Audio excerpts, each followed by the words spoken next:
My oldest sister was about 8 or 9 years old when our mother had her schizophrenic break, and she is the only one of us siblings who fully understood the difference between our mother before and after the schizophrenic break. The way she described it to me as a child when I first was learning about my mother is mentally ill, not just pure evil. There is a reason behind it. She explained to me there was one morning our mother dropped her and my brother off at the bus stop, and the woman who picked them up from the bus stop later that day was not the same person. It was like the alien from Men in Black had come down, crawled inside her body, and was the one picking them up from the bus stop. And at the time, Men in Black was a really popular movie, so for a child that was like the way she could best describe it to me. But I totally get it, because everything I've ever heard about her mother is she was a very different person before her schizophrenic break. And I've heard that from adults, from other people in our family, my other sister as well. And to have your mother become a schizophrenic and to have your entire life destroyed and changed really can mess with your identity as a human being and as a child. And she was smart enough to understand what was going on at the time and understand that our mother had become mentally ill. So when my other sister and I got old enough, she told us what had happened, and she helped us understand it better. But she also raised us, because I was only 1.5 years old when our mother had a schizophrenic break. I needed someone to take care of me because I was a baby. I couldn't take care of myself. So my sister really stepped in and helped raise me. And so we had probably the strongest relationship between me and my oldest sister out of all of our sibling relationships growing up after the divorce. Before the divorce, it was my sister and my brother. But after the divorce, they started to become estranged as well, because my brother gave in to our mother and my sister tried to fight it longer than he did. And it got to the point where our mother really went after my oldest sister. And so she just shut down. Like, psychologically, she shut down. She couldn't handle the world. And she started breaking out in hives, which can be a stress response, but she was like covered, like head to toe, covered in hives. She had them on her face, her arms, her palms, her neck, her legs, everywhere. And she stopped going to school. She didn't want to go to school anymore, just like how my brother had called it a bomb threat. He didn't want to go to school either. She just cold turkey stopped going to school. Now, if you've ever read the Twilight Saga or watched the movies, you would know that Bella Swan in the state of Washington skipped a lot of school. And that is not realistic, because in the state of Washington, where we grew up, there is the Becca Bill, which basically says if you miss more than a certain amount of time going to school, it's not that long, it's only like a few weeks. If you miss a certain number of days of school, you will be arrested and taken to juvenile detention.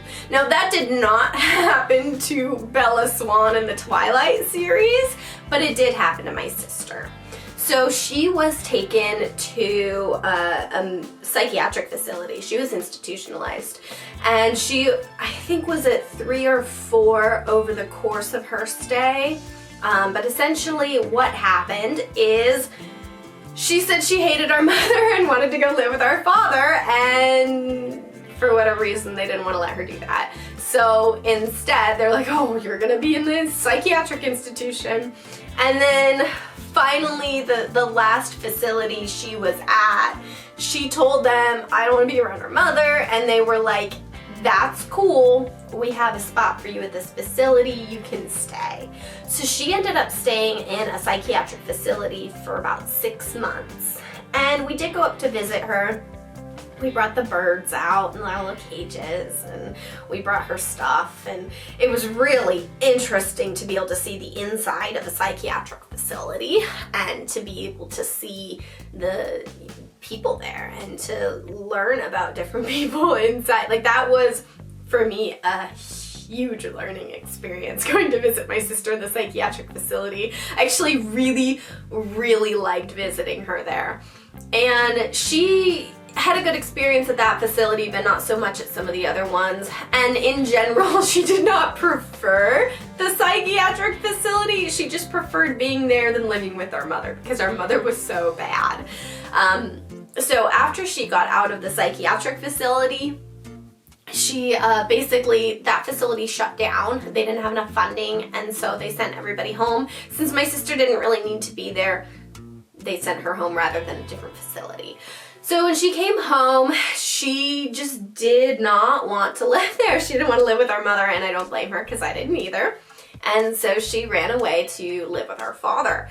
Now, in the state of Oregon, if you're 17 and you're with a biological parent, you're not considered a runaway. So she went and lived with our father. When I was probably about 4th, 5th grade at this point. I wasn't quite in middle school, or maybe I was like 6th grade in middle school. But I was still pretty young at the time when my sister left and went to move in with our father. And then afterwards, she would call on the phone and she would talk to me and our middle sister. And she would still try and have a relationship with us. And every once in a while, she would talk to our brother, but he really didn't want to talk to her. And so their relationship started to drift apart at that point, and even more than it already had. And then when I was in high school, I told my sister I really can't live with our mother anymore. I was about around the same age as her as when she went into the psychiatric facility. And so she came and got me, and she brought me down to Oregon, and I was considered a runaway. I was an at-risk youth and blah, blah. But she kept fighting, and he kept fighting, and he did eventually get custody of me when I was in high school. So, come here, you little fucker. So I did move in with her and my father when I was in high school, and that was probably the best relationship I had with her. It was like the first year that I moved in with them. And then afterwards, my other sister moved in with us. It took like a year. It's a bunch of moving around and all that. So I moved in with our sister and our dad when I was a sophomore in high school. And then the next year, our other sister, after she turned 18, she came down and lived with us as well. So for a few years, it was my oldest sister, our middle sister, and our dad, and then me all living in the house while my brother still lived with our mother up in Washington. He never moved out of our house. He still lives with her today. The only time he moved out was when they sold the house and moved down the block. So we had a pretty good relationship for about a year or two when we were all three living in the same house again. And we did a lot of fun things. We went to the Renaissance Fair. We volunteered at the Renaissance Fair together. We were part of the ECS, Empire of Chivalry and Steel. And we also, every weekend, would go and play D&D with my sister's best friend and her husband. He was the dungeon master. Co-dressed outfit. And she would always bring her boyfriend with us. Now, they met when I was in high school. Like, they were together like 2 or 3 years. And I was still underage at the time. And she would bring him along to Dungeons and Dragons. She brought him to the Renaissance Fair. Like, anytime we did something as a group, he was always there too. And I did not like him. I personally thought he was a complete idiot, and I didn't think he treated my sister well. And I let her know that, and I was very vocal about it, and he knew I didn't like him. But he's also the reason why my sister and I have completely been estranged, and why there's really not much fixing that relationship. So after my sister moved out, my other sister moved out, and then I moved out. It was like a, this year, that year thing. And after I moved out, when I was 18 years old, my sister was still with our dad in Oregon. She lived on her own at the time, but she did move back and forth, and she still really took his side. And after I moved out, I was told that about a year before I moved out, so when I was still like 17-ish, my sister's boyfriend had told our grandmother at a family get-together that he was obsessed with me.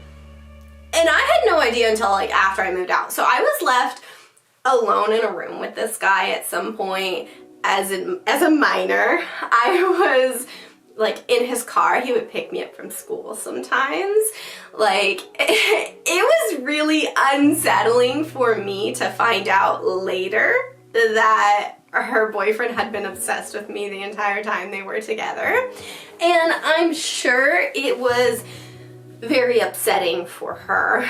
I'm not gonna be like uncompassionate, whatever you want to call it. Like, I understand that was probably hard for her to understand and to comprehend. But I really don't understand why she didn't just break up with him at that point, and why she continued to allow him to be around me, and why our father continued to allow him to be around me. Because our grandmother knew about this, and she told everybody. She told everyone at the family reunion that he had said this, and that he said he was obsessed with me. So everybody in our family knew this, except me. Even my other sister knew, and she never told me. Like, everybody kept this as a secret from me, that there was some guy who was creeping on me while I was a minor. Nobody told me, and everybody allowed it to continue to happen. So I was upset about that. She was upset about that. She didn't completely cut off contact with me at that point.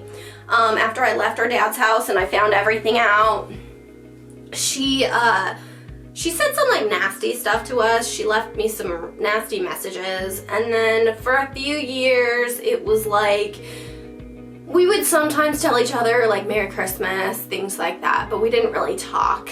And then a few years ago, I found out from our grandmother that she had completely cut off contact with everybody in the family, and that nobody knew where she was. She changed her phone number, and I personally hope she got sober, because she lived with our dad, she took his side, she got into a habit of drinking with him, and I believe she developed some form of alcoholism. I don't know how bad it got, but I do think she had some sort of alcoholism. So I personally hope she got sober and that she's in a better place now, but it's hard to want more of a relationship with her, knowing that she allowed her boyfriend predator to be around me, but also like she did take care of me growing up, and she was my favorite sister growing up. I had the most strongest relationship with her growing up. So I would say that's probably been the hardest one for me, but also like the way I found everything out was just so terrible. And what are you doing? But that is what it is, and if she wanted to get back in contact with me, if she wanted to apologize for allowing her creepy ass boyfriend to be around me, I would definitely have a conversation with her again.